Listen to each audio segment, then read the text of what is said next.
Bonjour à tous et bon retour sur ma chaîne. Alors aujourd'hui on va faire une petite vidéo sur comment maintenir des langues. C'est un sujet qui me tient beaucoup à cœur et j'ai déjà fait pas mal de vidéos dessus sur ma chaîne, surtout via les interviews que j'ai déjà pu faire avec d'autres polyglottes. Et je vais refaire une vidéo cette fois seule parce que les choses ont changé depuis la dernière fois que j'ai fait une vidéo. Donc j'avais fait une vidéo il y a déjà quelques temps sur comment j'arrivais à l'époque à maintenir 8 langues. Aujourd'hui je suis passé à 10, bien que je ne les utilise pas toutes de la même manière ou je ne les utilise pas toutes régulièrement. Et j'ai remarqué qu'en fait mon point de vue avait changé sur ce sujet-là. Alors à l'époque c'était il y a, je sais plus, peut-être 3 ans, j'avais fait une vidéo expliquant en résumé, je vous invite toujours à la regarder sur ma chaîne, j'expliquais que pour maintenir une langue, il fallait faire en sorte que cette langue ne puisse pas quitter votre cerveau. À savoir, il faut veiller à ce que vous utilisiez la langue avec une certaine régularité pour être sûr que le vocabulaire, la grammaire, la prosodie, etc., donc toutes les caractéristiques d'une langue, passent encore par vos neurones. Donc tout ce qui est en lien avec la mémorisation et avec des choses qu'on fait régulièrement, ça passe par un certain chemin neuronal dans le cerveau. Et donc au plus quelque chose est fait régulièrement, au plus le chemin neuronal est solidifié. J'ai déjà expliqué cette métaphore avec la rivière. Donc parler une langue, c'est un peu comme une rivière, un cours d'eau qui passe, un fil d'eau qui passe par un chemin. Au plus on va utiliser une certaine connaissance, que ce soit du vocabulaire, de la prononciation, de la grammaire, de l'audition, etc. Au plus le chemin de neurones qui est utilisé par cette information va se faire dans le cerveau et donc il va faire un chemin de plus en plus, solide, et donc le trou de la rivière va s'élargir et va être vraiment très très dessiné. C'est comme ça en fait que ça se fait pour apprendre notre langue maternelle. On utilise tellement notre langue maternelle que le réseau neuronal est tellement solide qu'on ne peut plus, a priori, oublier notre langue maternelle. Dans la réalité, il existe ce qu'on appelle l'attrition linguistique, à savoir, il y a des personnes qui ont déjà peut-être pas oublié leur langue, mais la solidité de leur langue maternelle a baissé avec le temps. Ça, c'est encore un autre sujet, mais donc c'est possible. J'avais donc parlé de cette métaphore de la rivière parce que pour être sûr qu'une information reste dans le cerveau, et quand je parle d'une information, je parle des caractéristiques d'une langue, il faut donc l'utiliser régulièrement. Moi, à l'époque, ce que j'avais fait pour réussir à maintenir les différentes langues que j'avais accumulées et que je n'arrivais pas à maintenir, c'est que j'avais décidé de me lancer dans un tandem toutes les semaines en allemand. À l'époque, c'était en italien. Donc j'avais réussi à développer mon italien, j'arrivais à le parler avec un niveau intermédiaire, et je m'étais remis, je ne sais plus à quelle langue c'était, le portugais, l'allemand ou autre, et pour être sûr que je ne perde pas mon allemand, mon italien, eh bien j'avais décidé de maintenir un tandem par semaine avec un ami italophone avec qui j'avais beaucoup appris. Et donc je me suis dit, si je remarque durant mes discussions, qui étaient une fois par semaine, 30 minutes par semaine, que mon italien diminue, à savoir que je me sens moins à l'aise avec cette langue, eh bien c'est le signal que l'oubli commence à venir et que si je veux maintenir mon niveau de langue, il faut que je fasse quelque chose. Donc l'idée c'était, avant je n'aurais pas fait ça, avant j'aurais tellement travaillé sur ma langue cible que j'aurais cessé de pratiquer les autres langues que j'avais déjà étudiées avant, et j'aurais remarqué après 1 mois, 2 mois, 3 mois que mon aisance linguistique diminuait, et ça évidemment je ne le voulais pas. Et donc je me suis dit, plutôt qu'attendre 1 mois, 2 mois, 3 mois, je vais checker que mes connaissances restent là, et donc je ferai un tandem linguistique, car l'avantage c'est que ça travaille toute une série de compétences, l'audition, l'oral, prononciation, grammaire, prosodie, il n'y a que la lecture et l'écriture qui ne sont pas pris en compte, mais bref, donc c'était une bonne technique. Donc mon idée que j'avais expliquée dans la vidéo, c'était, pour maintenir une langue, il faut la pratiquer régulièrement. L'idéal est toujours de le pratiquer chaque jour, mais même pratiquer une langue une fois par semaine, quand on a atteint un niveau suffisant, on va dire le niveau B2 du cadre européen commun de référence, c'est déjà suffisant pour être sûr qu'on n'oublie pas, ou du moins pour observer, est-ce que je suis en train de le perdre, ou est-ce que j'arrive à le maintenir, ou est-ce que j'arrive à progresser dedans. Ça, c'était l'idée à l'époque. Et donc je faisais des différents exercices, différentes activités pour continuer à pratiquer les différentes langues. Donc à l'époque j'avais français, anglais, néerlandais, espagnol, portugais, italien, allemand et je crois espéranto. et donc je les pratiquais à des fréquences variables. Certaines langues que je pratique tous les jours, actuellement ce serait français, anglais, néerlandais, portugais et espagnol, et d'autres langues que j'aurais pratiquées plutôt une fois de temps en temps. Actuellement c'est l'allemand que je fais qu'une fois par semaine. Ça c'était à l'époque. Aujourd'hui mon point de vue a changé. Et ça a changé par toute une série d'observations que j'ai faites avec le temps. Et donc ces observations sont que j'ai remarqué que contrairement à ce que j'avais dit à l'époque, il n'est pas obligatoire de pratiquer une langue régulièrement pour être sûr de ne pas la perdre.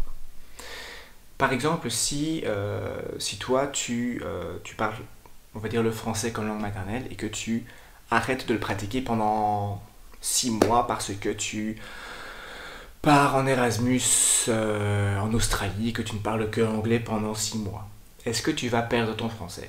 Non, évidemment. Tu fais un Erasmus, tu parles beaucoup d'anglais, tu progresses en anglais, etc.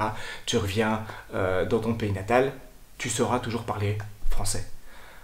Même ta fluidité sera la même. Bon, à la limite, il y aura une légère modification dans ton niveau, mais tu le rattraperas très vite. Si maintenant, on va dire que tu es francophone et que tu parles très bien anglais, on va dire niveau B2 ou niveau C1, qui est déjà un niveau très bon, et tu vas en Allemagne en tant que au pair. Donc tu vas aider une famille, tu aides à élever les enfants, tu fais toute une série d'activités que les parents te demandent. Donc tu fais de l'allemand pendant 6 mois et tu reviens ensuite dans ton pays d'origine. Je dis pays d'origine parce qu'il n'y a pas qu'en Belgique, d'où je suis, qu'on parle français. Tu remarquerais qu'en 6 mois, peut-être qu'il y aura certaines choses qui seront moins à l'aise, qui sont moins faciles pour toi en anglais, mais tu sauras toujours le parler. Tu auras toujours la capacité de comprendre un message, de répondre à quelqu'un, de lire un mail ou d'écrire à un ami. Tu auras toujours cette capacité. Donc ce n'est pas parce que tu ne pratiques pas la langue pendant quelques mois que tu vas la perdre. Tu pourrais éventuellement diminuer ton niveau, le niveau peut diminuer, mais tu ne vas pas perdre ton niveau de langue. Maintenant, ça c'est si tu as vraiment un niveau très bon. Et là où je veux en venir, c'est à partir de quel niveau est-ce que le niveau de la langue est solide. Moi, ce que j'ai remarqué, donc je parle actuellement 10 langues à des niveaux entre A2 et C2, donc des niveaux très divers et variés, je les emploie pour des choses très différentes, des activités différentes. Et bien, ce que je remarque, c'est que pour les langues pour lesquelles j'ai atteint le niveau B2, qui est déjà un niveau solide, le niveau B2 c'est le niveau nécessaire pour pouvoir suivre des cours à l'université, ou bien pour employer la langue dans le domaine professionnel. Donc si tu atteins le niveau B2, moi je sais que j'ai atteint le niveau B2 dans 6 langues, la plus faible de ces 6 langues étant l'italien. Je sais que je ne peux plus oublier ces langues, ou du moins pas si facilement que ça. L'italien, c'est une langue que j'emploie 1 fois par mois, 2 fois par mois grand max. C'est une langue que je n'emploie pas spécialement dans mon quotidien, je vais l'employer quand je vais à des tandems linguistiques à Bruxelles, et ce n'est pas quelque chose que je fais spécialement tous les jours. Je pense honnêtement que je le parle 1 fois par mois environ. Pourtant, l'italien, ce n'est pas une langue que j'ai beaucoup travaillé récemment, ça fait quand même quelques années que j'ai cessé de l'étudier, mais je continue à le pratiquer, majoritairement via des tandems. J'ai aussi une période où je lisais des bouquins, mais voilà, ça restait assez faible, et je remarque que je ne perds pas ma capacité de parler italien. Je suis toujours capable de le parler. Il y aura des mots de vocabulaire que je connaissais avant et que je ne connais plus activement maintenant. Peut-être que ma prononciation a baissé. Bref, voilà, c'est des choses qui arrivent. Mais même si je ne pratique pas l'italien tous les jours, il reste là. Donc pour l'italien, ainsi que pour d'autres langues comme le portugais, l'espagnol que je connais mieux, je ne saurais pas perdre, je pense, ma capacité de les parler, même si je ne les maintiens pas. Maintenant, évidemment, quand on a un niveau haut dans une langue, on va être amené à l'utiliser parce que, comme on a un bon niveau, eh bien, on est parfois en contact avec des vidéos, avec des articles, avec des textes, etc. On est quand même en contact avec la langue. Pour une langue où on a un niveau plus faible, on va moins chercher ce contact, où il sera moins facilement disponible, on va dire.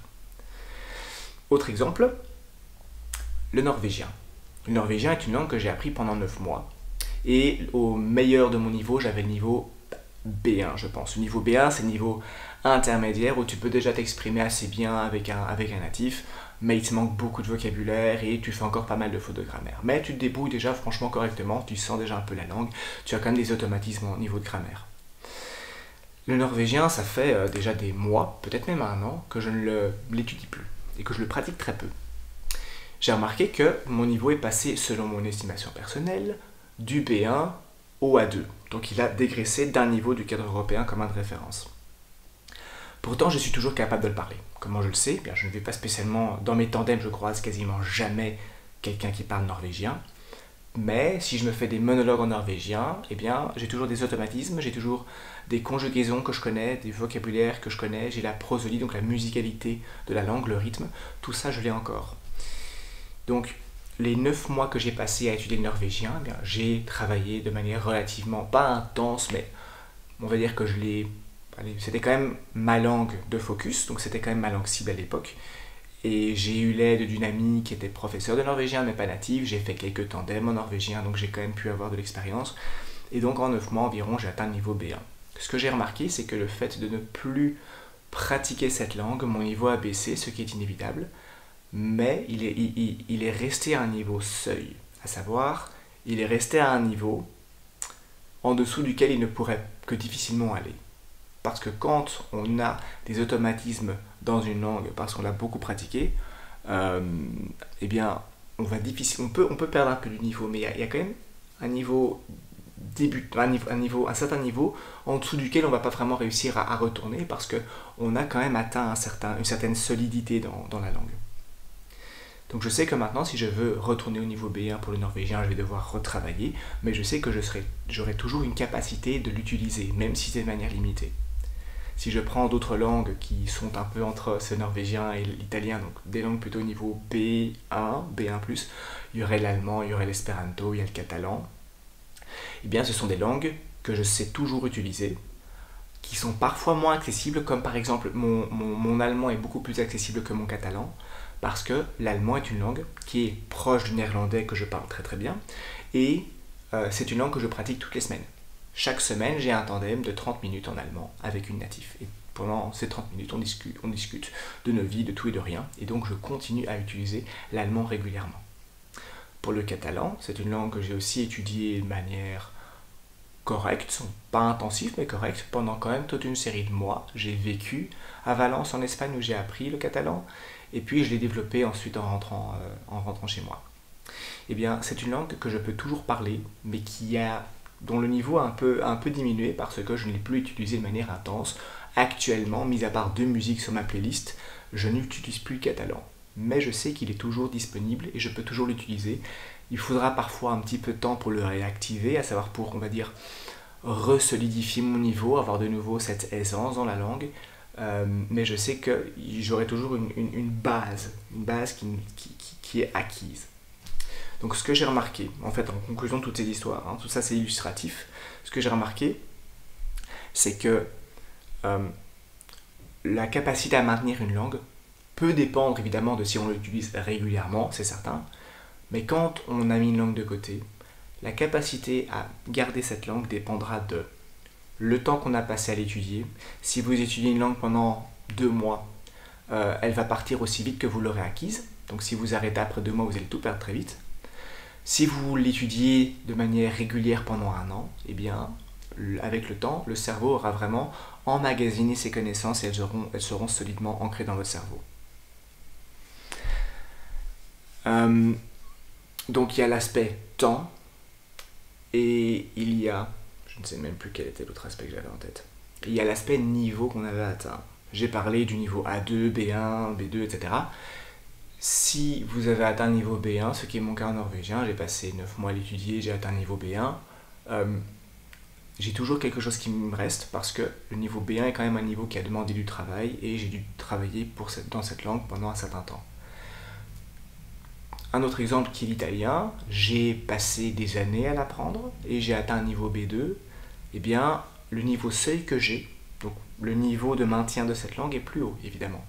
Donc j'ai une capacité j'ai plus d'aisance à parler en italien, j'ai plus de réflexes, plus d'habitude.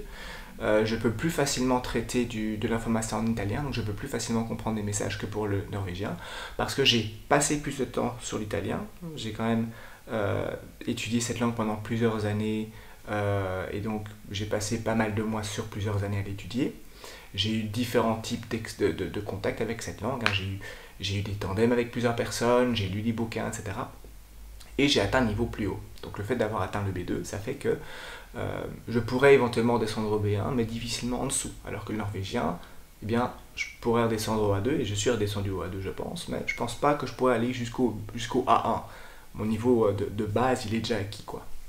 Par contre, une langue comme l'espagnol, pour encore parler d'un autre exemple, c'est une langue que j'ai développée sur pas mal d'années. J'ai vécu en Espagne pendant 9 mois, et j'ai vraiment employé cette expérience pour consolider les bases, ou consolider mon niveau à un maximum. Mon but était d'arriver au niveau le plus haut possible. En quittant l'Espagne, plusieurs professeurs m'ont quand même affirmé que j'avais atteint le niveau C1, qui est quand même un niveau très très bon. Et j'ai étudié cette langue pendant des années.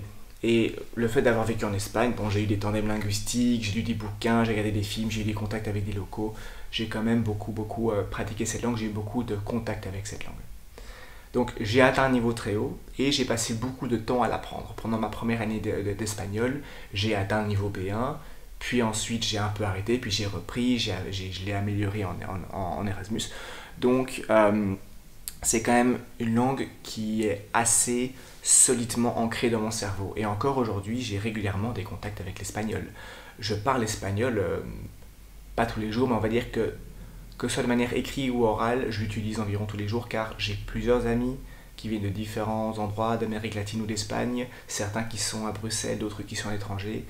Et donc il est presque quotidien que j'ai un type de contact XY avec cette langue. Et évidemment, quand je vais dans la rue, eh bien, il n'est pas rare que je croise des hispanophones et que je parle avec eux. Donc le fait d'avoir atteint un très bon niveau sur une longue durée de temps, d'avoir appris évidemment dans le pays, ça aide beaucoup. Donc l'espagnol est une langue que je parlerai toujours mieux que l'italien par exemple. Parce que pour toutes ces raisons, j'ai passé plus de temps à l'apprendre et j'ai atteint un niveau surtout beaucoup plus haut. Pour l'anglais qui est une, on va dire, deuxième langue maternelle, j'ai atteint un niveau encore plus haut qui serait difficile à déterminer et ça fait 12 ans que je le pratique quasiment tous les jours. Donc l'anglais par exemple est une langue qui me serait impossible de perdre. Donc pour cette langue-là, je n'aurais même pas besoin de la maintenir. Voilà, c'est comme mon français natif, je ne pourrais pas le perdre. Donc voilà, j'ai donné beaucoup d'exemples, etc. pour illustrer mon propos.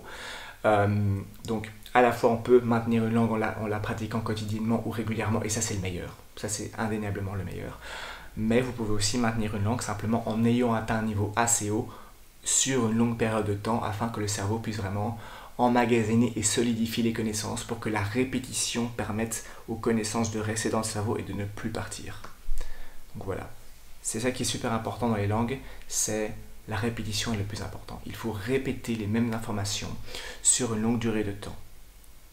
C'est comme ça qu'on a appris notre langue maternelle. Et on emploie encore, quel que soit ton âge, tu emploieras encore même des mots basiques en français parce que c'est dans ton quotidien. Donc, pour moi, par exemple, l'anglais, ça fait 12 ans que je le pratique. Tous les jours, j'emploie encore les mots les plus basiques ainsi que des mots plus compliqués, des structures de phrases plus compliquées. Et donc, à force de réutiliser, de remobiliser, d'être en contact avec cette langue, eh bien, toutes les caractéristiques de cette langue, toutes les informations vont devenir de plus en plus solides dans ma tête, jusqu'au point où elles sont quasiment ineffaçables. Donc voilà, selon moi, il y a différentes approches à comment maintenir une langue. Peut-être que tu ne seras pas d'accord avec moi. Maintenant, ce n'est pas une règle. Là, je parle de mon vécu, de mon expérience, avec le temps, avec les années, avec les langues. Mais évidemment, certaines choses fonctionneront pour certaines personnes et d'autres choses ne fonctionneront pas. Ça dépend. Mais voilà, je vais m'arrêter ici. Cette vidéo était plus longue que prévu, mais je suis toujours un babblecart, donc j'adore parler. J'espère que cette vidéo t'aura inspiré, t'aura aidé à mieux comprendre comment faire pour maintenir les langues, parce que c'est vraiment un sujet qui est passionnant et qui est compliqué. Et donc, je pense qu'il faut vraiment avoir du vécu et d'expérience pour savoir comment ça fonctionne. Et voilà, sur ce, si tu as des commentaires, n'hésite pas à les partager, ce sera super intéressant. Et on se retrouvera avec plaisir dans une prochaine vidéo.